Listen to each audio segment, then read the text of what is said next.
My name is Bill Canny. I'm the Executive Director of Migration and Refugee Services at the U.S. Catholic Conference of Bishops. It's a pleasure to be with you all today. We have an excellent panel, panel 4, the title of which is, How Should Catholic Institutions Be Adapting Their Work with Refugees and Immigrants in light of current challenges and opportunities? How should they assess their success on immigrant protection, empowerment, and integration? We have an excellent panel today. I'll introduce them briefly to you. First of all, we have Rochelle Reyes-Wenger. Rochelle is the System Vice President of Public Policy and Advocacy Engagement for Common Spirit Health. Based in Los Angeles, Ms. Wenger is primarily responsible for advancing the organization's public policy and advocacy priorities at the local, state, national, and international arenas. Elena Segura leads a national initiative of the Archdiocese of Chicago to develop and implement pastoral migratoria. This ministry engages 350 Hispanic and Polish lay leaders in 63 immigrant parishes across 4 archdioceses. Ms. Segura also directs the Archdiocese's local immigration ministry. Marjean Perhot. Marjean has worked with immigrants and refugees in Boston and Cleveland for more than 20 years. She's currently the Director for Refugee and Immigration Services for Catholic Charities of the Archdiocese of Boston. In her current capacity, she oversees a social enterprise, community interpreter services, in addition to immigration, legal, refugee resettlement, and unaccompanied migrant children programs.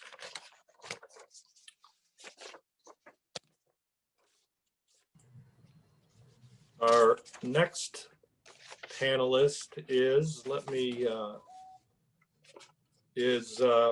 Gloria Whitcraft. Gloria is the Chief Executive Officer at Catholic Charities of Fort Wayne, South Bend Diocese. Gloria leads with a purpose, knowing that she is the chief steward of human and financial resources gifted to the Catholic Charities for the purpose of seeking solutions to social conditions that underlie poverty of income, spirit, and hope. She started her professional career in human resources for the former #1 bank in Florida. Anna Marie Gallagher is the Executive Director of the Catholic Legal Immigration Network, called Clinic. She has practiced immigration and refugee law for more than 3 decades, working in the United States, Central Europe, Central America, and Europe. Immediately before joining Clinic, Ms. Gallagher was head of the litigation practice area for Maggio, Qatar, Nahajar, and Alexander. She has written extensively on issues of immigration and refugees. So with that, I'll ask our first panelist, if you will, Rochelle, to begin our brief presentations. Thank you.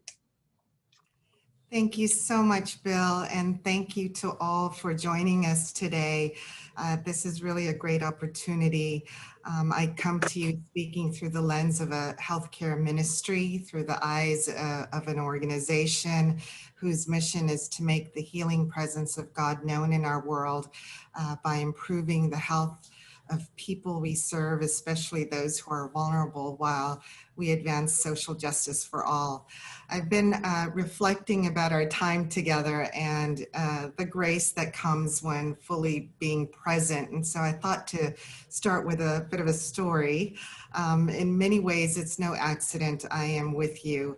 As an immigrant to this country, I see my own personal story a part of, if not a reflection of, a broader immigration story of a people on a journey to home that's not only welcoming, but also about belonging, about hope, and that ever-present spirit that's always pulling for us to live our best self. Immigration and healthcare are personal to many of us, as it is for me. We have each a story to tell, and mine began in the Philippines with but a few memories I cling to. The push and pull factors of what brought my parents here and their two young daughters are not unlike many others. People are drawn to life, to live fully, and it doesn't get any more basic than this. Aside from the economic draw, healthcare was the primary reason for my family in coming here. My older sister had polio and needed medical attention. Though only a little girl at the time and unable to process all that was happening in full, I do remember three things: fear, fear, and fear. Fear of leaving behind everything, though the promise of Disneyland awaited. Fear of what would become of my older sister. I wondered if surgery and months in a full body cast would bring the healing she and our family needed. And also fear of a completely different culture. I remember my father holding my hand on the way home from school. We were standing on a street corner waiting for the stoplight to turn. I remember the exchange so vividly. It was brief but decisive. He said to me that I needed to stop speaking in our native tongue. He worried about my developing an accent, the other kids making fun of me, not belonging. Then the light turned green, and here I am 50 years later with all of you, giving voice to the immigrant experience at a time when we're squarely faced under the hot, bright lights of COVID-19 with multiple pandemics of the virus itself that has claimed so many lives, unprecedented job losses and economic strife for many families, structural and systemic racism, and not to mention climate change. The most vulnerable, as we know, are disproportionately impacted. And across our 21 state footprint, Common Spirit Health is well aware of the health disparities that exist in our nation and the various social and environmental drivers that contribute to ill health. We see how harmful policies have especially impacted immigrants, and the continuing lack of access, if not uneven access, to health insurance coverage and high quality, culturally competent care. The theme of fear, fear, and fear is sadly alive and well, preventing people from getting the healthcare services they need. But I hope in the time that I have with you to also share and lift up stories of our commitment to the sacred encounters that we have also been very blessed to be a part of with people we care for inside our hospital walls and out in the communities that we serve. And advocacy certainly is a key component to who we are as an organization. And I hope to talk about a little bit more of what we do in that area, because this is really important in the way that we're going to create change and transform both our immigration and healthcare systems. And so I'll stop there to pass it on to my next panelist, but I very much look forward to our discussion to unpack further our sacred encounters as well as healthcare's challenges and deeper call to action. Thank you. Rochelle, thank you for opening with certainly a personal reflection and tying that reflection to some of the work you're doing now. Thank you very much. Elena Segura, please.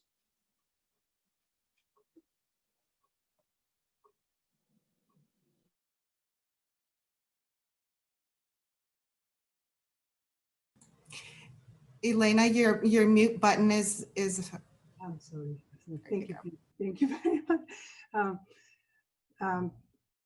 The pandemic widened the community. And in this widening process of the pandemic, I heard a lot of people asking, what's Pastoral Migratoria? Pastoral Migratoria sounds like it's a church-related work, is pastoral and migratoria. Is it migration? Is it migrant related work? I would like to describe what Pastoral Migratoria is with a story. We have a team of leaders, one at St. Michael of Archangel in back of the yard in Chicago, the other one, St. John Bosco in Portchester, New York. In these teams, when the pandemic arrived and all of us were disoriented, once we came to our senses, when things were a little bit more, more aware of what was going on, these two teams began learning what was happening in the community, noticing and observing that the essential workers particularly were really the most vulnerable. But also they found that there are people who entire families being infected by the virus. I remember vividly, there was a 3-story building, everybody were infected with the virus except one senior citizen. What a miracle. But in these two teams of leaders in Chicago and New York, the pastors truly believe that this team, these pastoral migratoria leaders, are the eyes and ears of the community. So this group of leaders began organizing themselves, one team to collect food items, another team to cook, another team to deliver food meals at the door where the families were infected. But all of these teams were organized also prayer teams. All of them were part of that prayer team. And of course, the list of people to pray for were increasing by the day. You can imagine that everybody were there. But also in this process, they were able to connect with each of these families, to call them every other day or weekly in continuously basis to see how they were responding, how they were doing. So Pastoral Migratoria were responding in immediate needs, but also accompaniment. And in the case of in New York, it was a beautiful collaborative work between the Archdiocese of New York and Brooklyn, and they collected funding in order to give funding through various venues, including schools and Catholic Charities. We have our Father Eric Cruz, who is our diocesan pastoral companion for the 5 parishes we are piloting in New York. So these teams of leaders at Pastoral Migratoria in these 5 parishes were able to identify dozens of families that most needed in terms of people who did not qualify for any of the stimulus package or any kind of support. So they were able to find and channel this funding that was given to them. So they also provided financial assistance. In this ministry, Pastoral Migratoria, we use the methodology of Aparecida of see, judge, and act. And we use the C is listening. We always are in tune in the community. What's happening? What's going on in the community? The leaders are formed to be always listen what's happening. The learning to discern and organize themselves in how to respond to the needs of the community. Proclaiming how do we bring the reign of God in concrete ways, we as people of faith. So for me, Pastoral Migratoria, if we want to define, are leaders bringing changes to their communities. Leaders bringing resources, information, companionship, challenging unjust systems, advocating for just policies. These leaders are protagonists of their own destiny. These leaders are actors of their own future. These are agents of change. And of course, formation is pivotal. We started in Chicago. We went to Stockton, California to learn more about how to do this work in the rural areas. We are in Kansas City, Missouri, in the small towns, and now in New York, hopefully very soon in Baltimore. But 2 main challenges that we found in this process has been how to do pastoral work digitally. And the second challenge is how to continue working in immigrant leadership during this crisis. Those are 2 main challenges that we found. Thank you.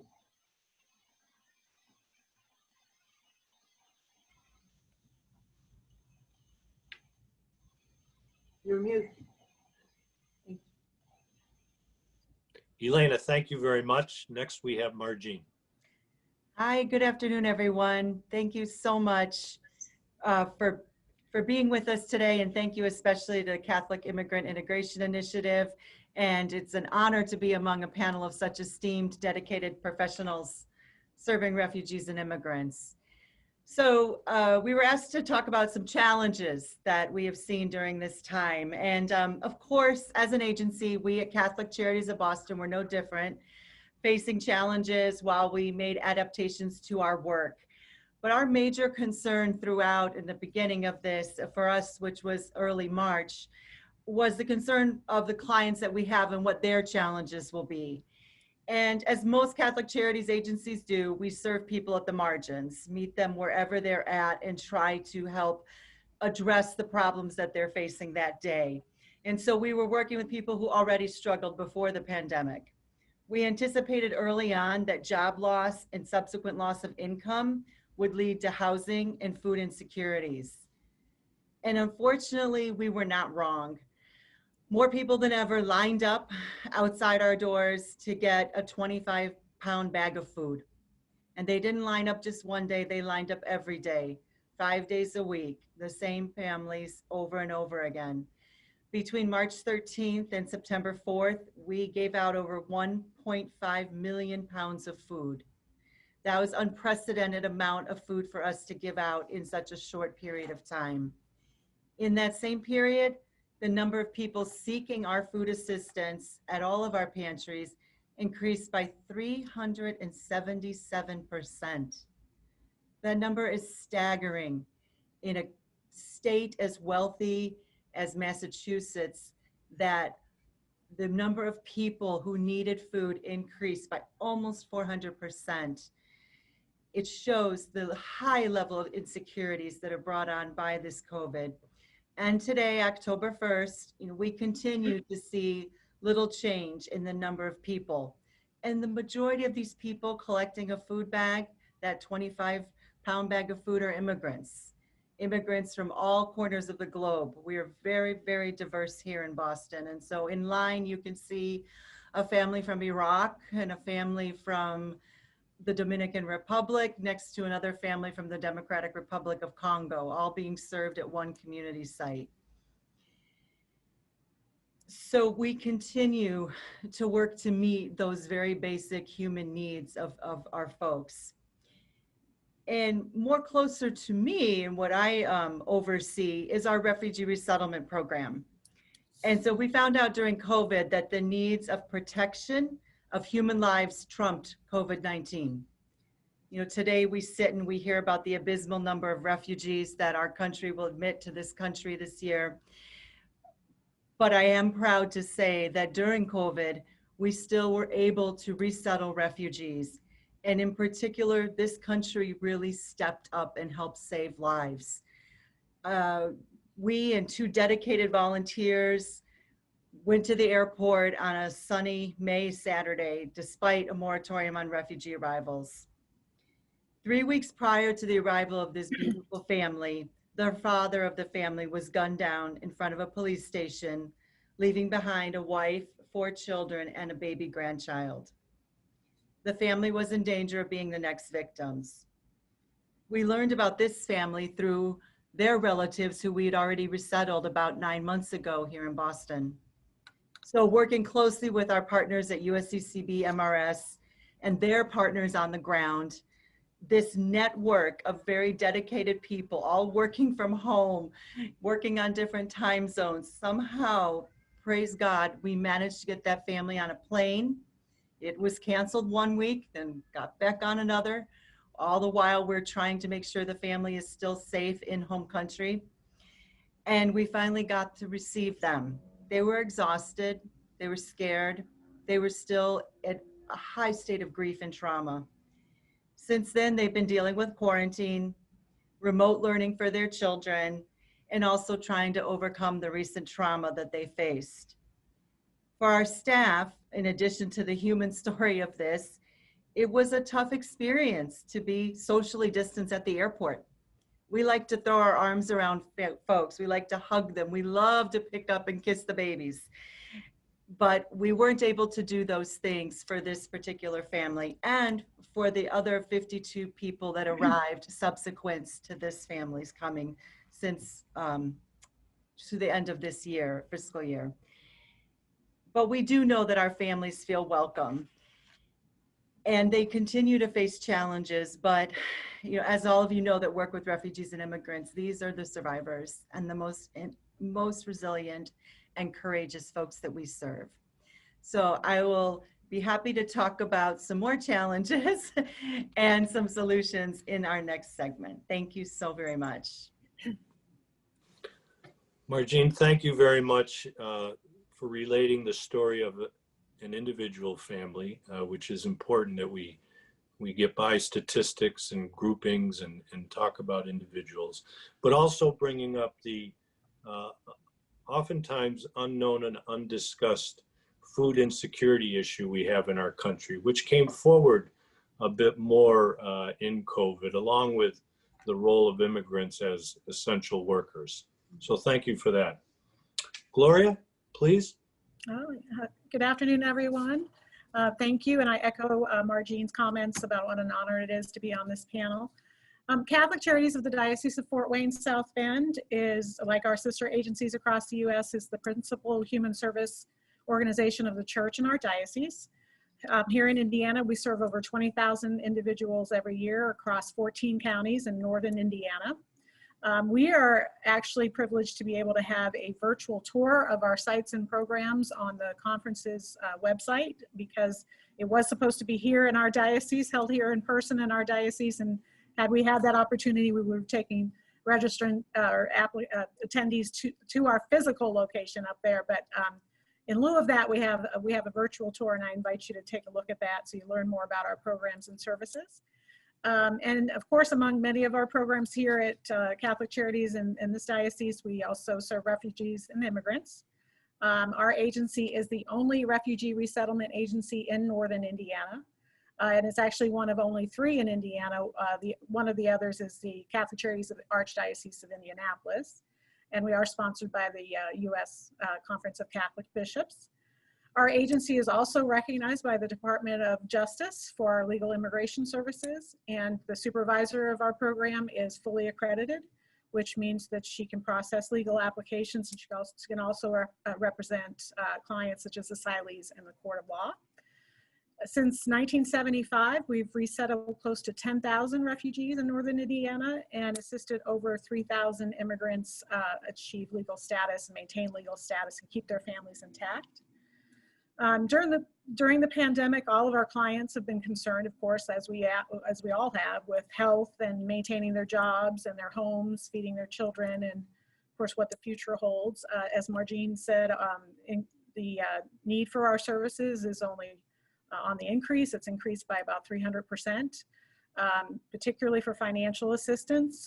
Thus far, our agency alone has served over 2,000 households, and we partner with other organizations in northern Indiana. So together with our partners, we've given out over $1 million in direct assistance. And we're blessed with a lot of generous donors and funders who have given us COVID relief specific funds. And one of the unique things about our assistance is that because of a lot of our donations and grants for COVID are not government funds and they are private, we are able to help undocumented immigrants or undocumented individuals as well as our general population. So, and we're one of the only agencies in our area that's able to do that. We've also remained open during the pandemic, which was a feat in itself. We're considered in Indiana an essential business, and our services are essential. I want to shout out to all frontline workers, especially healthcare workers. We all know that they've been on the front lines during this whole pandemic, and I pray for them every day. But our social workers are also frontline workers and have risked their lives continuing their services. In this environment, when everyone is worried about so many things, I thank God every day that our clients haven't worried about us being closed, that we've still been able to be here for them and meet their needs. And I just continue to pray that as long as this lasts, and we don't know how long this is going to last, that we'll be able to continue to say that. Thank you.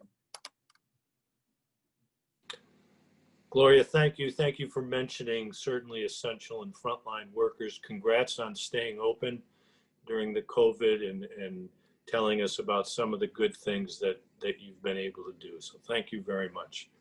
Anna, can you wrap up our initial discussions? I'm delighted to do so. Thank you, Bill, and thank you to my co-panelists.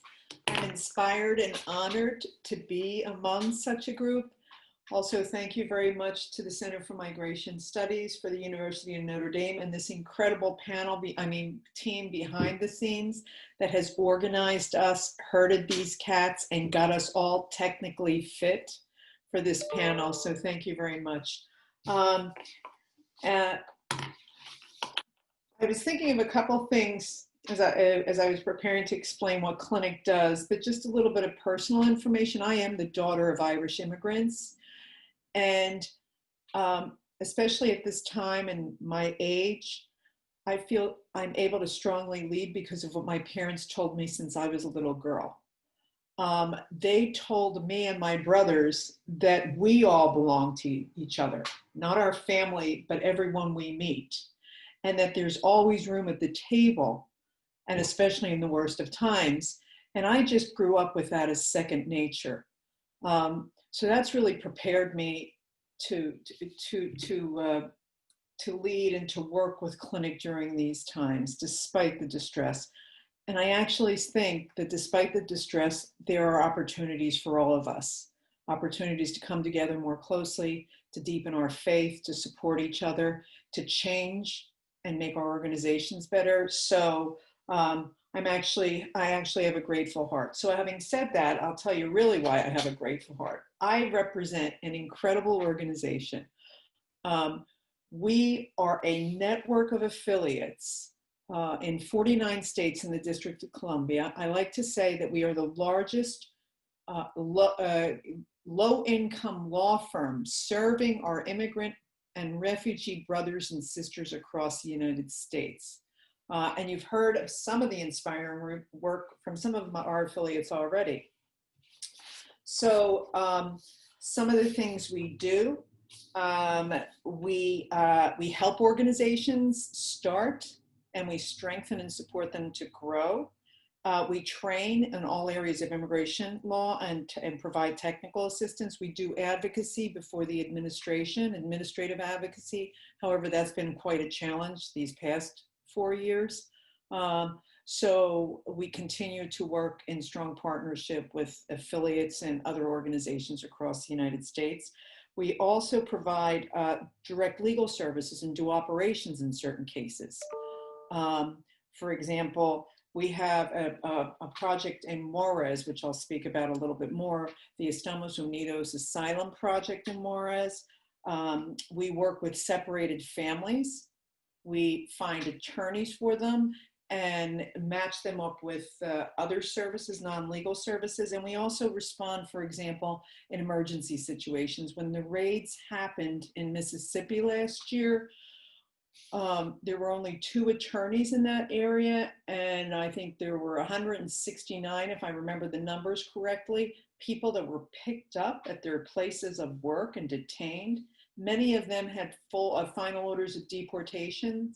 We stepped in and actually prepared and filed the motion to reopen as Clinic, and then identified attorneys to take the cases once they were reopened. So we help support, we train, technical assistance, and where necessary, we step in and help, and then hope that other people will come in consistent with subsidiarity to do the direct work, because we are behind the scenes supporting. So thinking of some of the challenges, and there's so many. So I'll talk about the challenges that are affecting our affiliates and the people, the immigrant men, women, children that they and we serve. For example, delayed applications. USCIS has been in chaos. It was in chaos before COVID started, and then it put chaos on steroids. So delayed applications, meaning people file their applications for work permits, for citizenship, for family petitions, and they're taking longer and longer to adjudicate. And also there's very little information to determine when they will be. So access to solid information to explain to people what is happening is minimal. Families remain apart because consulates abroad aren't granting visas.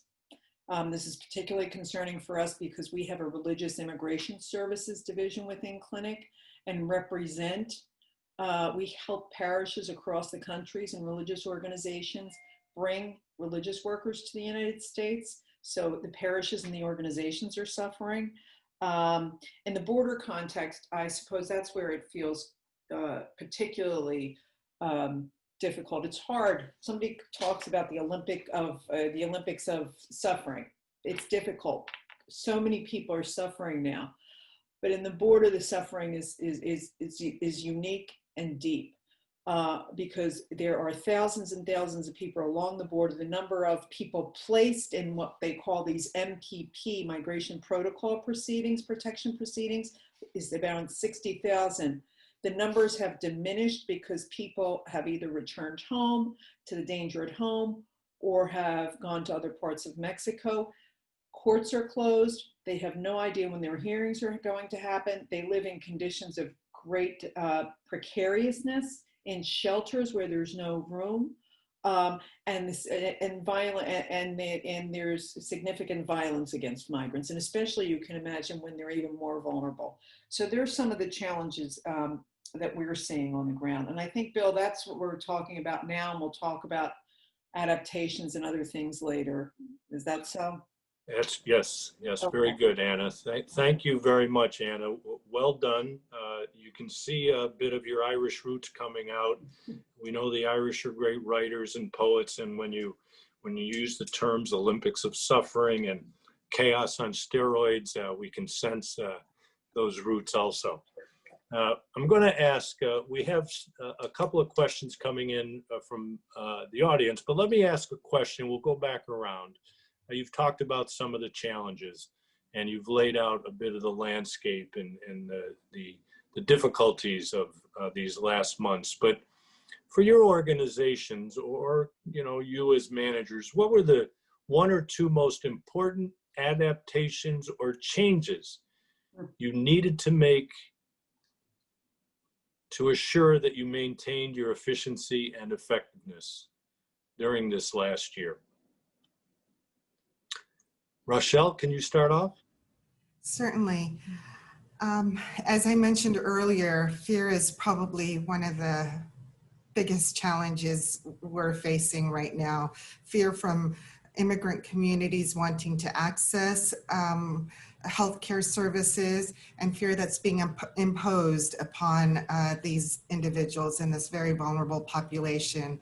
So really being nimble and strategic is key for us, because we need to be able to strategically use our voice to change the policies and the structural issues that are preventing people from feeling free to get the care that they need.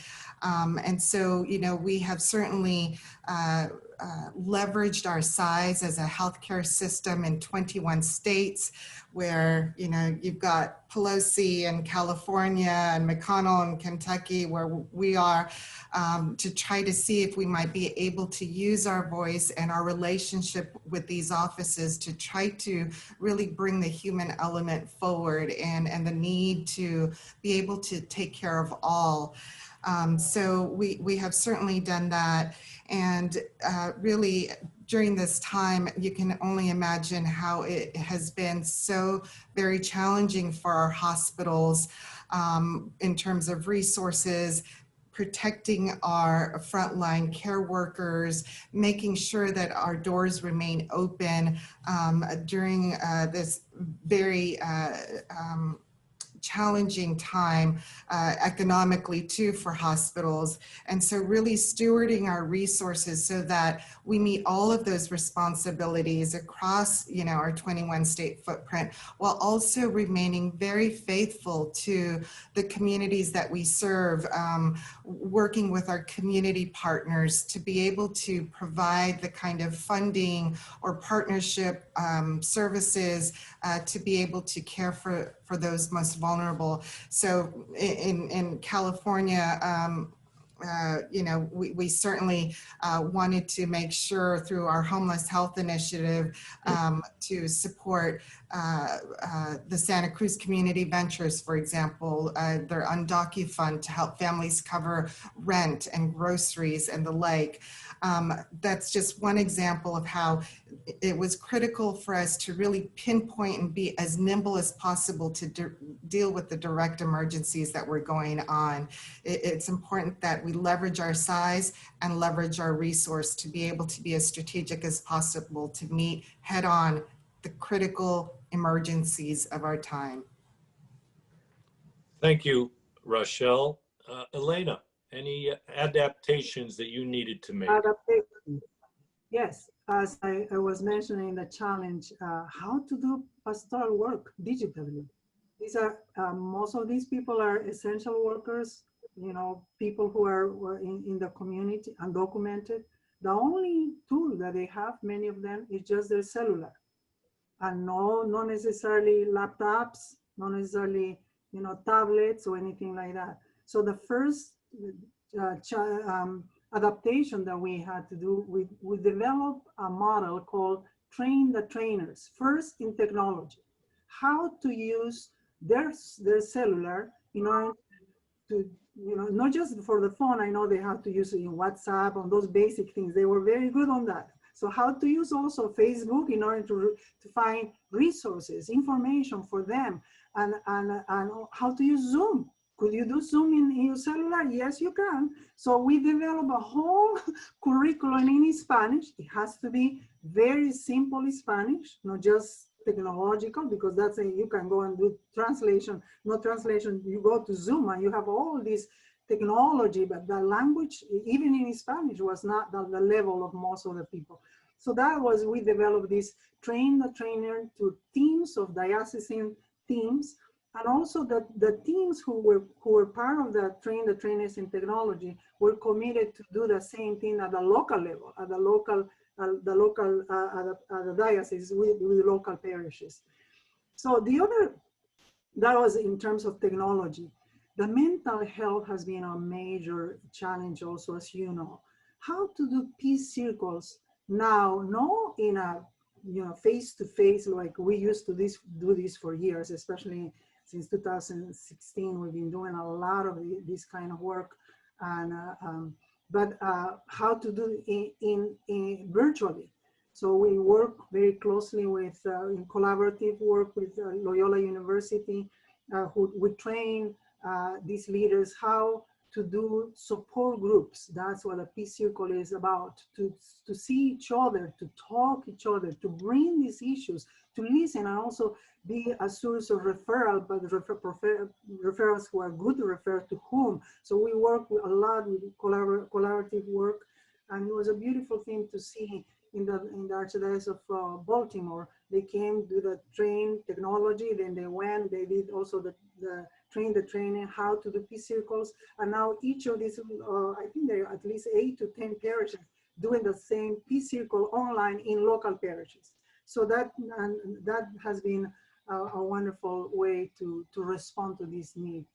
The other thing we introduced Pastoral Migratoria in our Summer Institute. In 2018, we had 12 dioceses who came to Chicago, to the Catholic Theological Union. We have 5 in-day immersion programs. It was wonderful. How to do this digitally? That was a major thing. So we changed this 5-day immersion to a 5 different formats virtually. So we did a panel, we did a online class a whole week, also at Catholic Theological Union, but online, and we did webinars. So we covered current issues like global migration and COVID-19, and how DACA and systemic change in higher education. And perfectly during that, we've been working this for 8 months, and when the pandemic came, we had to change, and the date of the for the DACA webinar was perfect. It was the week when everything that, with the court, the Supreme Court, it was perfect timing. So just to see that we can still work in systemic change, not federally, but also in the Catholic institutions. In this case, not all of the universities are opening to DACA students, to the dreamers, not. So, but we brought 4 or 5 universities who came and who presented the process of doing this. So this summer, the summer virtual series that we put together, we reach out to 90 dioceses instead of only 15. From these 90, 74 from the US and 20 from Mexico and other countries. We collaborated with 26 new organizations. It was wonderful for us. It was like a blossom of collaboration. It was the openness of organizations coming to work together in these webinars, in this institute has been a tremendous blessing for us. And also with the universities, and we expanded our audience. Also, we introduced Pastoral Migratoria in new ways. So I'll stop there. Thank you. Thank you, Elena, and thank you for reminding us, for those of us who are getting used to technology and how we use technology to adapt, or are forced to use it to adapt our ways of work. Thank you for reminding us of that. Marjean, adaptations in the Catholic Charities in Boston. Yes, so of course we had to make many, like all of you have.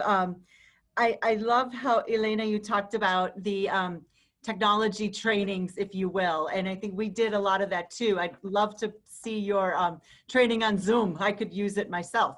But we found ourselves having to help clients create email addresses. That took up a lot of time of our case management staff, because now with school enrollment being via email, telehealth visits, really working with our newcomers and people that have been in this country a long time on those things. So very practical tools that we would give to our clients. For those people that couldn't come to receive food at our food pantries, or maybe didn't live near one of our food pantries, or were too afraid to take the public transportation system, because many people in Greater Boston do rely on our subway and bus system, but it was almost virtually shut down, and it was restricted for essential workers, which was very appropriate at the time. So our staff were very clever. Some would do what we called the drive-by drop-offs. And so, going to our pantries, packing up bags of food and dropping them off, leaving them on the stoops or whatnot, in a very safe way. We also put our volunteers to work and asked them to make Amazon or use other food delivery services for our clients.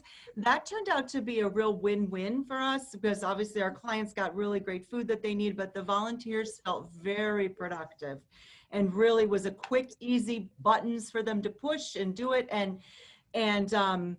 get that food delivered to our clients. I think, and as others have mentioned, almost all of us work with the essential workers, right? And that's no difference here at Catholic Charities.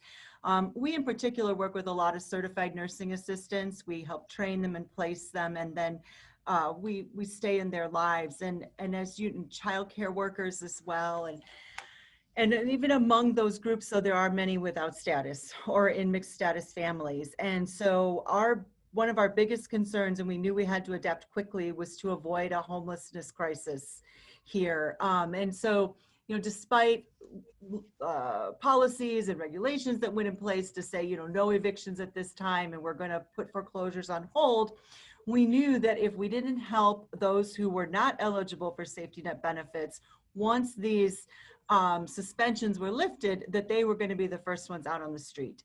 And so with amazing trust that we have from our Jewish partners, they said, we'll give you X amount of dollars. We trust that you can move that money, move it quickly. And I said, I'm up to the task. We went through a very sizable amount of money in a very short time, but we kept people housed. And we've been able to build on that and keep people housed now. And it's critical, because many of our essential workers also caught COVID. And so the persons that were cleaning up in the hospitals as janitors all of a sudden found themselves sick and not able to pay their rent, and unemployment not being very accessible and very difficult for people to get, and delays. And so having what we called our Vulnerable Populations Fund has really been a true lifesaver. And it's been something that we did very quickly. We didn't make it difficult. Usually we have a lot of paperwork for people to fill out and a lot of verifications, but we said this is time when we have to go back to old school. You know, we're not going to expect people to fill out lengthy applications and do lengthy intakes. We need just a name of your landlord, and I need to know that you need rent, and I'm going to take your word on it, and we're going to go and we're going to help you. And because I feel that we have very strong relationships with our clients, we could do that. And so I give a lot of credit to my staff for building up those wonderful relationships. And we've also gone old school, doing things with pen and paper again. So when we're giving out bags of food, there's one of us who's standing there with a clipboard and just asking the person their name, their address, and number of people in the household. We'll deal with the data entry later. And we'll utilize volunteers, because you could easily email those data sheets to a volunteer and ask him or her to input it into the database. So I think our adaptations have been being nimble, as I think Rochelle, you had mentioned, is really critical, and taking chances, you know, being willing to take that chance to start this fund or start this initiative. Who knew that when we started our Vulnerable Populations Fund, I thought we would just get the seed money, but now we're close to over $100,000 in money that we have. That's just for this particular group. And I guess I'll just end by saying our immigration legal team has been amazing at finding ways to get applications out the door. Running to the post offices at all hours of the night, or finding places to copy things. Everybody lives all over the place, and you know, meeting clients in parks to get things signed, because we're not open for people to be in person visiting. So yeah, it's been definitely an exercise in adaptation, but we're all stronger for it. Marjean, thank you very much. That was a lovely presentation, and for some of us, good to hear pen and pencil actually still works. Gloria, please. Thank you. You know, I think today, in this point in the pandemic, this kind of interaction seems so normal to us. But if you think back months ago when it first started, one of the hardest decisions, you know, we work in it with a philosophy that human connection, in person, face-to-face services to our clients is so important. And it was a difficult decision to pivot to telehealth and other forms of serving people. And we really ended up with a hybrid because we do have some health services and interpretation that we do.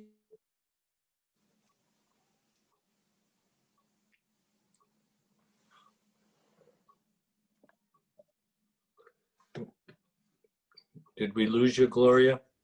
Oh, I was afraid of that. My connection keeps going out. So I don't know how much you heard. So we ended up with you still hear me? We ended up with a hybrid of face-to-face. We continued some face-to-face services, as well as drive-through food pantries and pick up food pantries and things of that nature. But initially it was a difficult decision, but we kept the safety of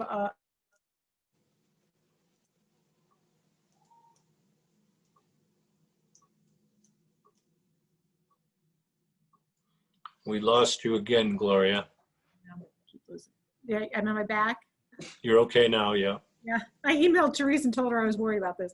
Anyway, if it happens again, Gloria, I'll move on to Anna. Okay. Go ahead. Sounds good. Sounds good. So, anyway, that was a real challenge, switching to telehealth and continued. Some people didn't have internet service or reluctant to switch to that. We do have a lot of rural areas, so some people that wasn't an option for them. So it's been harder than one might think. The other thing is, as a CEO, is trying to maintain this robust COVID response and our routine operations at the same time. Sort of balance those two. And we had decided, we worked with certain cities in our diocese. We were going to help with the census.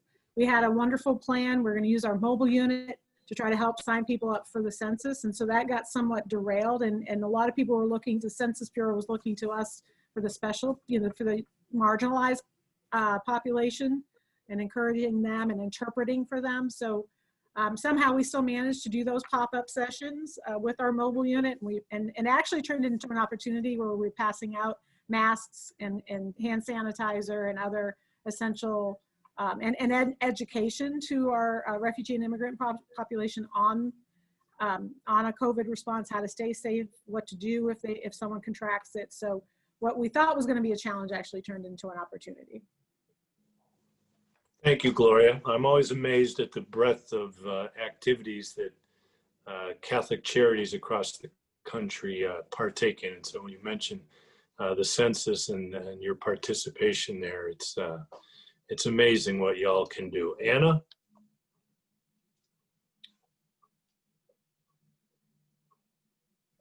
Thank you. So for Clinic, we are somewhat in a fortunate position in that 25% of our workforce works remotely. We're in 13 states across the United States and just 2 physical offices. We did go remote March 13th, but we had 25% of the workforce that was used to doing things. So we have people that are incredibly equipped and talented at doing remote and virtual work. So that was really fortunate. So in terms of our affiliates, we quickly created more trainings and upped the number of trainings. Unfortunately, we canceled convening because it was incurring in May, and very sort of with heavy heart we canceled, but we substituted with more trainings. We also have been doing quite a bit of technical assistance to affiliates that aren't so technically astute.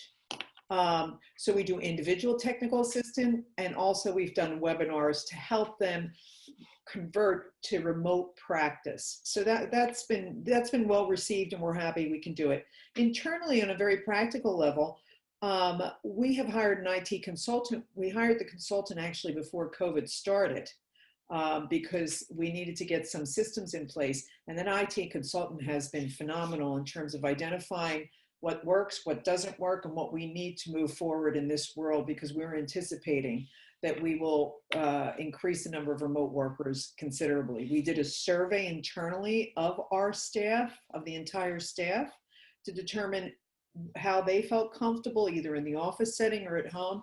I would say at least 95% said they're ready to go fully remote. So a very small number, and it's usually the old timers, I gotta say. We still like to go into the office and see the office occasionally. So, but we are anticipating that. So it was an opportunity to identify that, to show that we don't need big office space. So it's an opportunity. When I was looking at this question, I started looking at it as a manager and very sort of practically as I was a litigator and led a team. How can I get my cases out the door? All of a sudden I was struck and stopped because our staff are only as effective and efficient as they are emotionally well, right? So, as the head of an organization, and I'm sure as all of you see this as well, we worry initially about external, how we're going to serve people, but in order to really ably and fully serve them, we have to be all right ourselves. So we did some practical things. For example, we added 80 hours of administrative leave on top of the CARES Act, etc., for everyone. We've created an administrative leave bank, right? We're very understanding of our staff with children, that's a real challenge. Also, all of this came in the midst of George Floyd's murder and the racial protests, right? So what we've begun as well, which has been challenging, fulfilling, inspiring, and difficult, is internal work conversations on race and on equity and inclusion, and have an expert guiding us in that. And that has proved to be, despite, how difficult, despite the timing, to be something that's really special for the organization, and actually has helped us in terms of identifying the importance of being well emotionally, being inclusive, taking care of each other, and equity, and how that is primary in our work. So that's been really positive. And then finally on the border, and there's some silver linings, and Marjean, I think you mentioned it, some of us have mentioned it, right? So in the border, the important thing that all of us do is we have very trusting relationships with our partners, with the people we serve, with the people we report to, right? With the church. And those relationships are fundamental. That's the foundation of our work. When we went to Juarez, we slowly but surely started establishing relationships with local organizations, with the diocese, with partners on both sides of the border, with Mexican government officials, right? And because of those relationships, we have been able to quickly and easily pivot to remote in Juarez, meaning we've created a WhatsApp group. So Elena, you were talking about that, all of us. So we have a WhatsApp group, and we send out several messages a day to several hundred of the people in Juarez waiting for their hearings, waiting to cross the border, advising them of what's going on that particular day. It's also created this silver lining of identifying volunteers in the United States, because there's so many attorneys and legal representatives and paralegals who want to assist us in case prep, but we're afraid about going to the border, and then COVID happened and we thought, oh my, so now what are we going to do? So we actually are formally partnered with an organization and have received funds to have attorneys and legal representatives across the country work to prepare cases. So when the courts open and people start attending their hearings, we're actually ready to move forward with their cases. So there's been some silver linings in this, but I would say that's what the effectiveness and the efficiencies, that's some of the things we've done. Anna, thank you for a very nice roundabout of the many adaptations you had to make with the challenges. I think raising up both personally and institutionally on top of COVID, or along with it, the challenges that came forth for all of us with regards to racism is important to underscore. So thank you very much.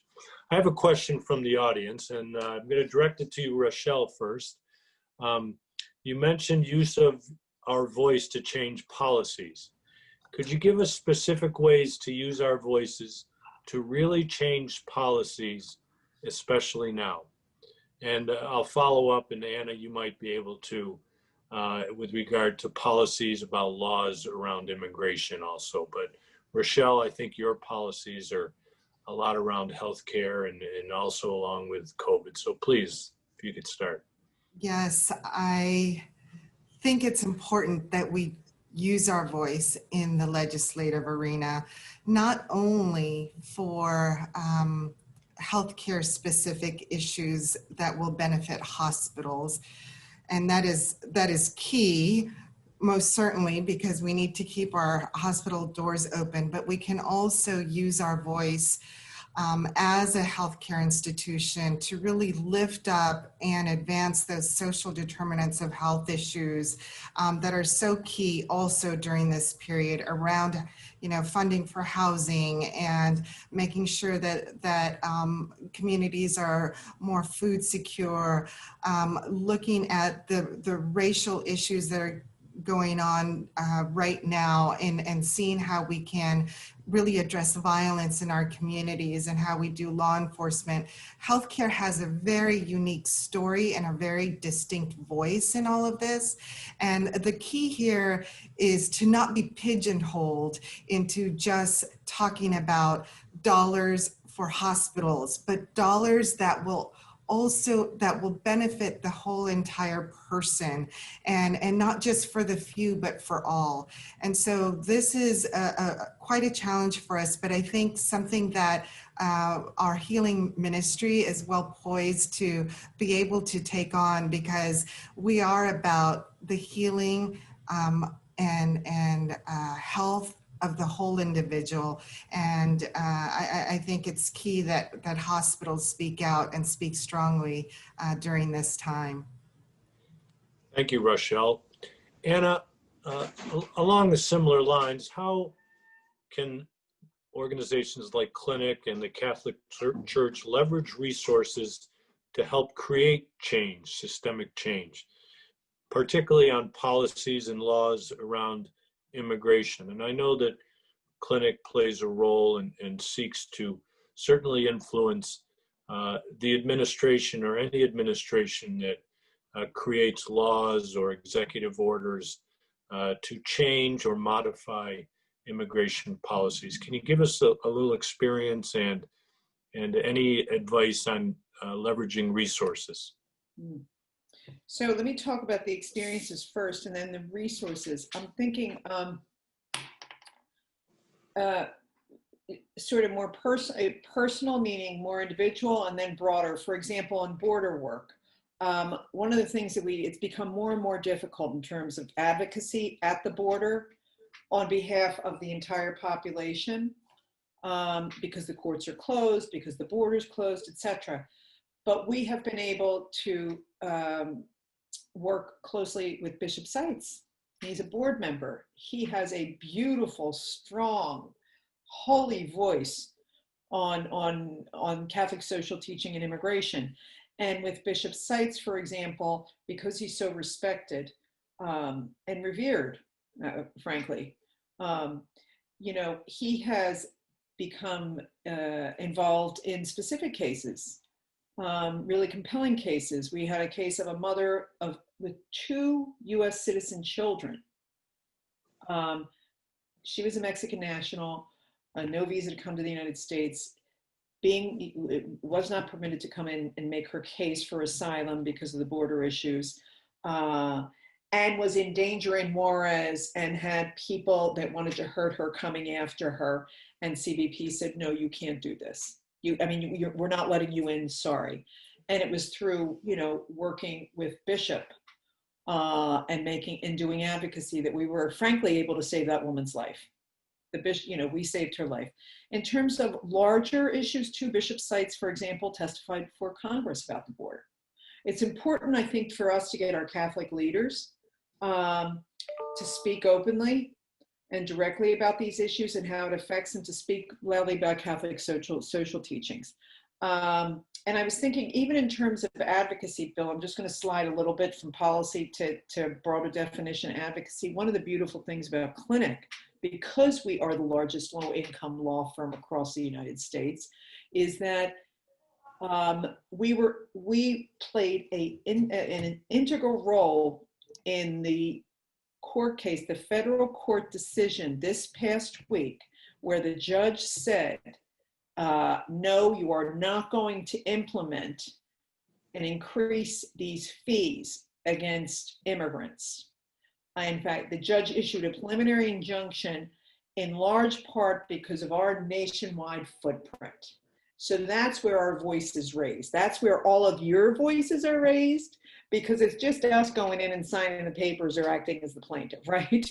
Or giving the legal advice. But this is you are our affiliates, and our affiliates make that happen. So that's it. In terms of leveraging resources, so I'm thinking just in terms of personnel more than funding right now, Bill, just because of the challenges, but I think resources are our Catholic leaders. Resources are the people that are directly affected, that come and speak out, our immigrant brothers and sisters when it's safe.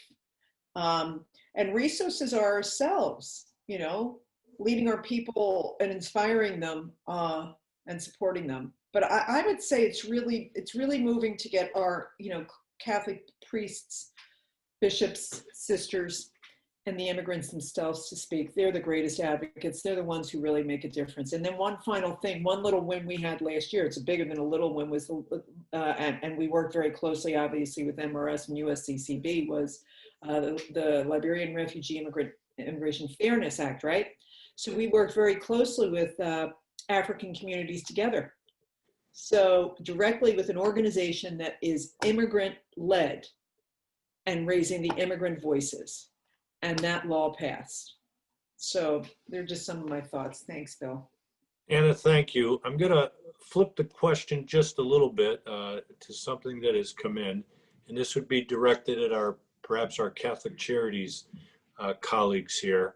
And the question is, we know that perhaps 50% of Catholics don't favor immigration, don't favor support for asylum seekers. These are from various surveys that have been done.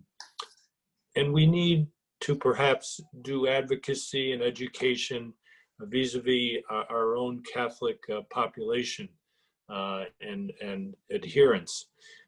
What are your local Catholic charities doing to support a greater sort of interest in the plight of fear that Rochelle brought out of immigrants, refugees, asylum seekers? Gloria? You need your mic, Gloria. Your mic. There you go. Oh, you have to unmute. No. All right. I'm going to wait, Gloria. Marjean? Yeah, Sure. sorry, can you hear me now? Sorry, go ahead. Go ahead, Gloria. I'm so sorry with technical difficulties. I'm glad you asked that question. That's a beautiful question. Our bishop, Kevin Rhodes, is very supportive of our services, and wherever he goes, he talks about refugees and immigrants and our services. So the Catholic population here, his flock here, knows how important that is to our church locally. But we also have what we call parish champions. So we have many representatives and groups and couples in our local parishes who act as liaisons between Catholic Charities and the local parishes. And we engage them in speaking at their parishes about our services, including refugees and immigrants. We do refugee simulations for school students in Catholic schools. We do it in public schools. We do it throughout the community. We're getting more and more requests for that so that people can actually be immersed for a day and what it might be like to do that, as well as we do poverty summits as well. And Catholic Charities USA is wonderful at keeping us informed of policies and advocating for all of our agencies. We have a local Indiana Catholic Conference that is also very connected to us and advocating for us with the legislators.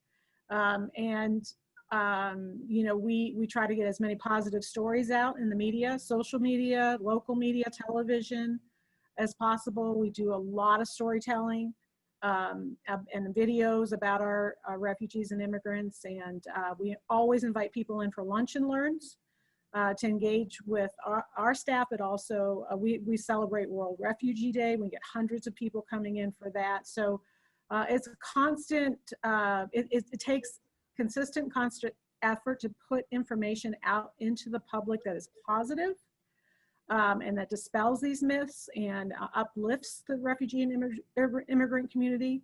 We also remain open. When people do have questions or comments, we respond to them. We don't ignore them. We ask them if we invite them for a conversation and I recently did an op-ed in response to someone saying that the Catholic Church is involved in refugee resettlement for all the money that we make, which we all know isn't true. So I responded to that op-ed.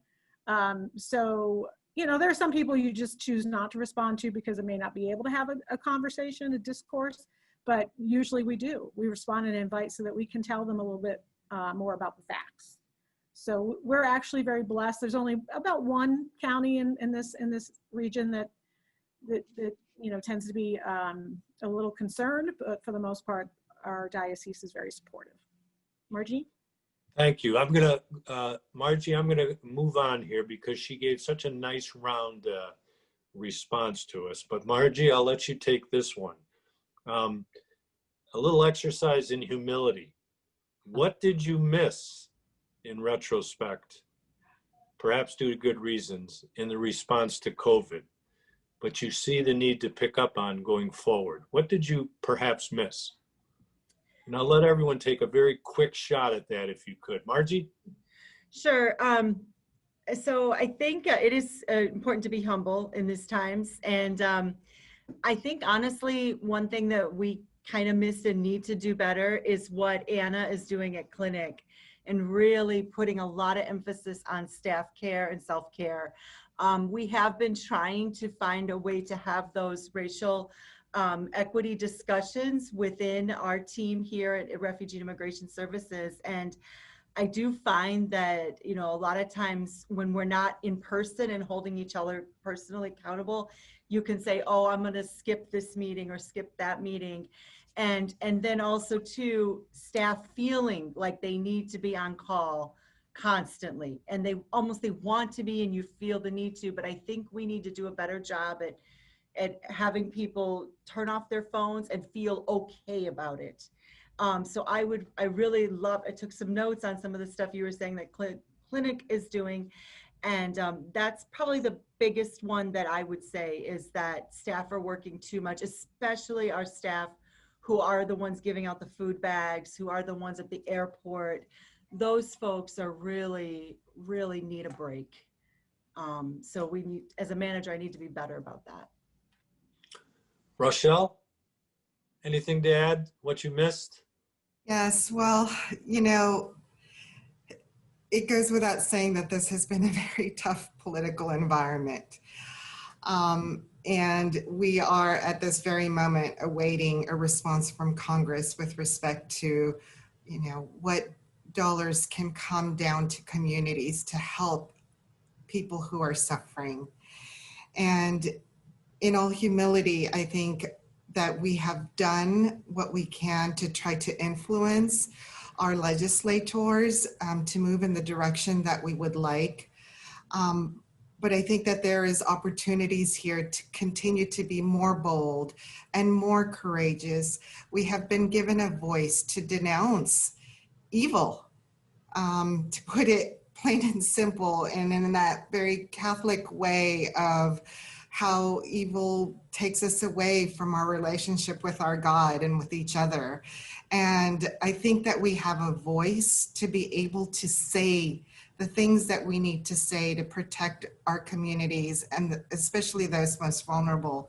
And to the extent that we can find those opportunities to really lift up those stories and those sacred encounters, and how we could move hearts and minds to be able to really address what exactly is going on in this world today, then, you know, so much hope and belongingness could occur at this time. And so I think we just need to keep fighting and not be silenced, because we do have a story to tell, and we have so many people to stand by and stand with to do this work.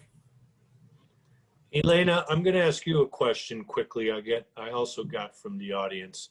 In your work, you mentioned you work at the parish level, local level, pastoral, migratoria, et cetera. Do you all have modules of training or education to help with advocacy at the more local or departmental or county level? Complementing, of course, national and state level. Do you have local level advocacy training? Definitely. Pastoral Migratoria, key element, one pillar is formation. And in the formation process, we have 7 sessions in Catholic social teaching in a practical way. And of course, justice work, if we don't, I say, if you're Catholic or if you're Christian, if you don't work for justice, you might not necessarily be calling yourself Christian. Anybody who's Christian has to be involved in justice work. That's period. There's nowhere around. And we are based in Pope Francis' approach also. So being involved in any kind of justice work, local, national, global, is part of our call as Christians. Pastoral Migratoria was pivotal in the passing of the driver license for undocumented immigrants in the state of Illinois.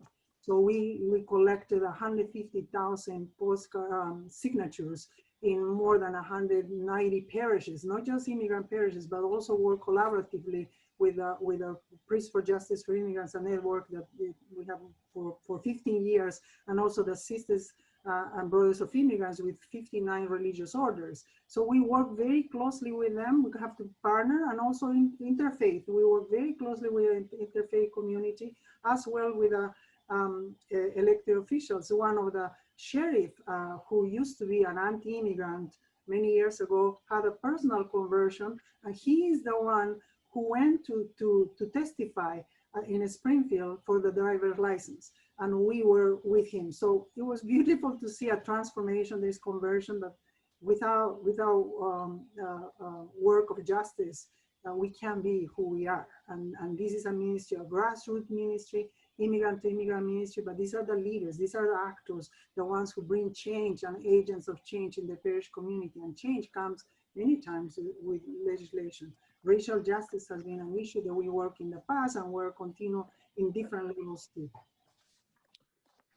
Well, folks, we have about a minute left is all, and we didn't get to all the questions, but going forward, what I heard you say, and I think the panelists would agree, what we need to do is continue to live with hope, to overcome fear, use our intelligence, as you all have, stay focused on the human, as you've mentioned in your programs, have courage in times when we are feeling weak or beaten down, speak up, talked about advocacy, and finally, don't be afraid to continue our good acts of charity as Catholics and Christians, as many of you have underscored.